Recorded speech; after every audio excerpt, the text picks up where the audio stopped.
오늘 본문의 배경이 되어지는 열왕기하 17장은 북이스라엘 왕국의 멸망을 기록하고 있습니다. 오늘 본문인 1절을 보면 유다의 왕 아하스 제12년에 엘라의 아들 호세아가 사마리아에서 이스라엘 왕이 되어 9년간 다스리며 라고 하였습니다. 즉 북이스라엘의 호세아가 왕이 되었는데 이것이 북이스라엘의 마지막 왕입니다. 즉 19번째 왕이 되어진 호세아는 결국은 북이스라엘의 멸망을 지켜보는 왕이 될 수밖에 없었던 것입니다.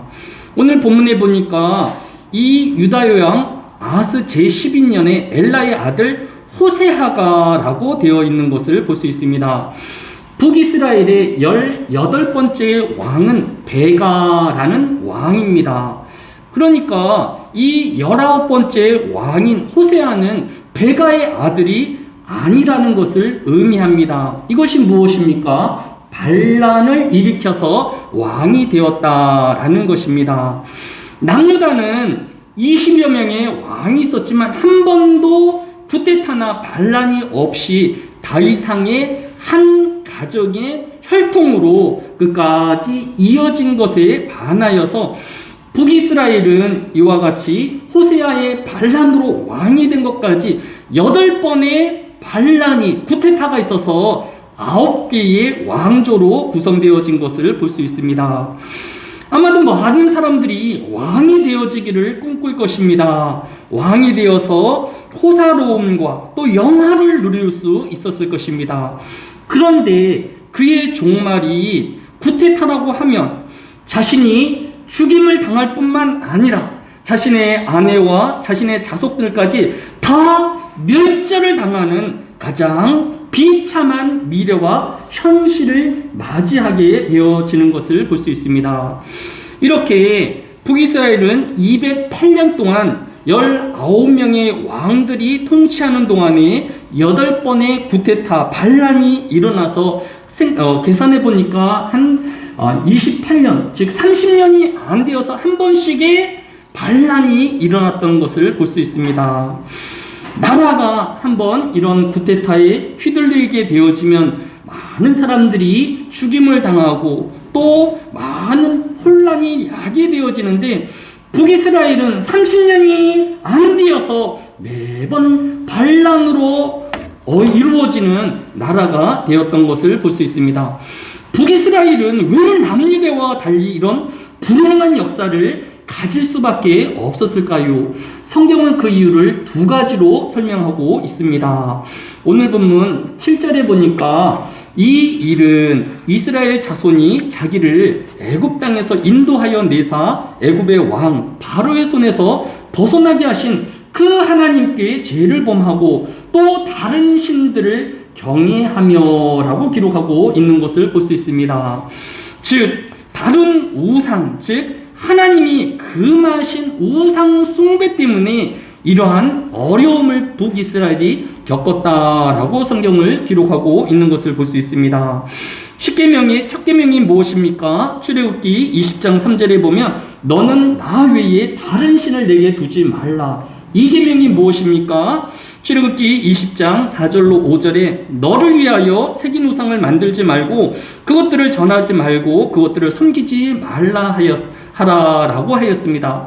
즉 이스라엘 백성들이 우상 숭배하는 그 순간에 우상을 섬기고 절하지 말라는 2계명을 범할 뿐만 아니라 나 외에 다른 신을 두지 말라 한 1계명까지 같이 어기게 되어지는 것입니다. 북이스라엘은 우상 숭배함으로 10계명의 1계명과 2계명을 지속적으로 범죄한 나라가 되었던 것을 볼 수 있습니다. 이렇게 하나님의 말씀을 어기고 불순종한 결과는 무엇일까요? 출애굽기 20장 5절에 보면 너 하나님 여호와는 질투의 하나님인즉 나를 미워하는 자의 죄를 갚되 아버지로부터 아들까지 3, 4대까지 이르게 하거니와 라고 하였습니다. 다른 죄는 당사자인 자신의 죄로 끝나지만 우상 숭배의 죄는 당사자뿐만 아니라 후손에게까지 저주가 받게 되어지는 것을 성경이 기록하고 있는 것을 볼 수 있습니다. 우리는 우리 자신들뿐만 아니라 내 사랑하는 자녀들과 그 자녀의 자녀들을 위해서라도 우상 숭배하지 않는 오직 하나님만 섬기고 예비하는 하나님의 백성이 되어야 할 것입니다. 두 번째로 북이스라엘이 이런 처참한 역사의 배경을 가지게 되어진 배경을 8절에서 설명하기를 여호와께서 이스라엘 자손 앞에서 쫓아내신 이방 사람의 규례와 이스라엘 여러 왕이 세운 율례를 행하였음이라 라고 기록하고 있는 것을 볼 수 있습니다.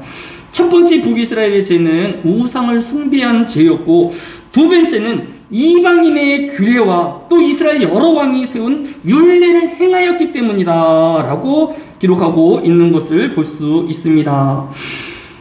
대표적인 것이 북이스라엘의 첫 번째 왕인 여로보암이 만든 문화와 율례를 둘 수 있습니다.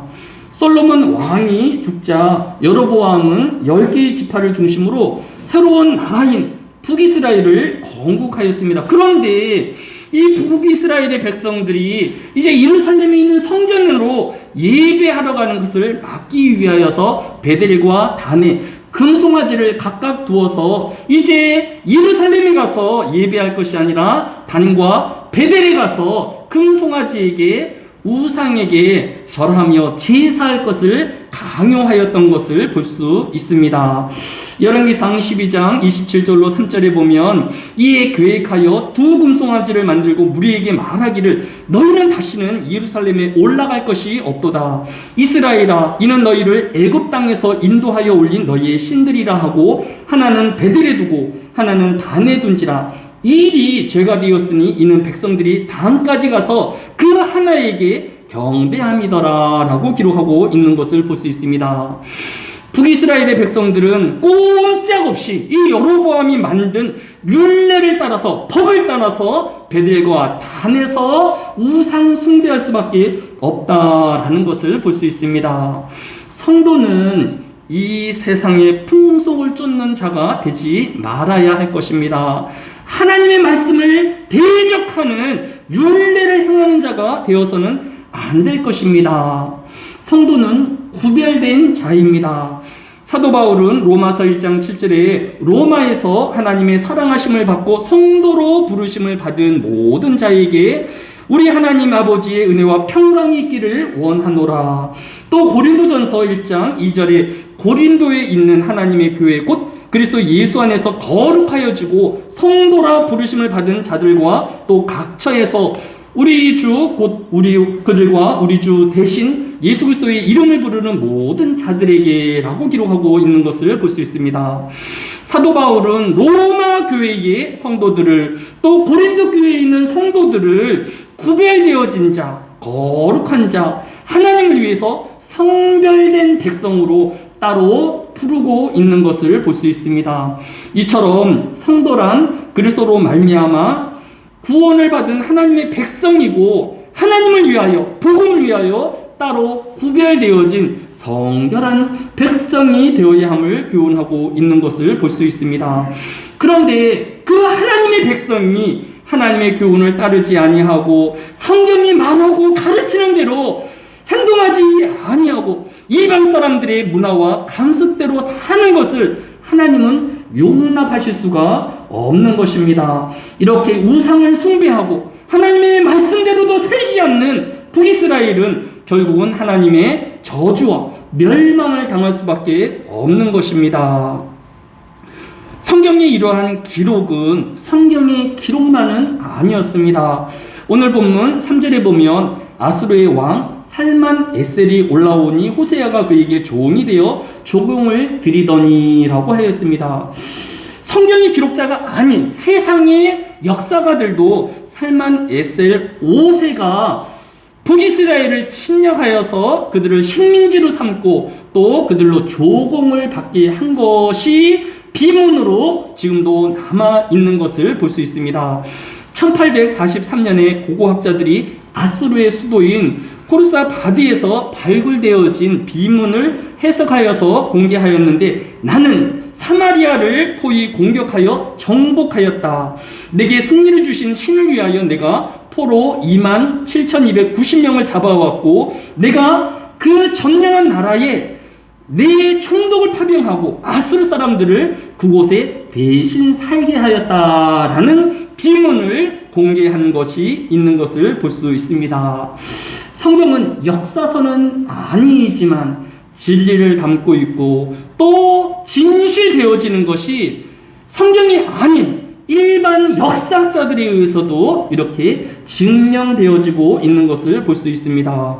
오늘 본문 17장 6절에 보면 호세아 9년에 아수르 왕이 사마리아를 점령하고 이스라엘 사람들을 사로잡아 아수르로 끌어다가 고센 강가에 있는 할라와 하불과 메대 사람이 여러 고을에 두었더라라고 기록하는 것으로 이렇게 세상 역사의 기록과 성경의 기록이 일치하고 있음을 우리에게 보여주고 있습니다.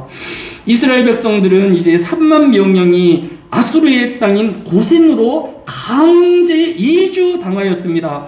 고산이라는 뜻이 채석장이라는 뜻이라고 합니다. 아마도 이스라엘 백성들은 아수르의 성을 쌓는 데 필요한 돌들을 왕궁을 세우는 데 필요한 이 암석을 캐는 일에 노예로 끌려갔을 것으로 추정되어져 있는 것을 볼 수 있습니다. 하나님의 백성이 하나님의 인도함을 받는 이 이스라엘 백성들이 수백 킬로미터 떨어진 이방의 땅에서 또 세상에 아무도 원하지 않는 가장 험하고 위험한 일인 돌을 뜨는 노예의 신분으로 이렇게 전락되어진 것을 볼 수 있습니다. 이들이 끊임없이 선지자를 통하여서 우상 숭배를 또 세상의 문화를 따르지 말 것을 거룩한 하나님의 백성으로 사명을 다하는 자가 되어질 것을 끊임없이 외쳤지만 선지자들을 죽이고 또 하나님을 대적하였던 북이스라엘의 마지막 모습인 것을 볼 수 있습니다. 다가오는 2023년 우리 하늘의 교회는 또 이 땅의 모든 성도는 하나님을 섬기우는 한 해가 되어질 것입니다. 그러나 더 중요한 것은 하나님도 섬기우고 세상의 또 욕망과 세상의 향락도 함께 취하는 혼합주의는 되어서는 안 될 것입니다. 오직 하나님만을 섬기우는, 오직 하나님만을 예배하는, 오직 하나님만을 경외하는 하나님의 백성이 되어야 할 것을 우리에게 교훈해 주고 있는 것을 볼 수 있습니다. 우리 하늘의 교회 2023년 성도들이 오직 하나님의 말씀 안에 살아갈 수 있는 문화를 만들어주고 그들의 시간을 쓸 수 있는 공간을 허락하여 주고 그들이 행할 수 있는 일들을 만들어주는 하늘의 교회가 되어야 할 것입니다. 세상의 향락을, 세상의 즐거움을 탐하지 아니하여도 신앙 안에서 내가 시간을 들이우고 내 재능을 들이우고 또 내 삶의 목표를 이루어갈 수 있도록 비전을 제시하며 그들을 이끌어 가르치는 하늘의 교회로 되어야 할 것입니다.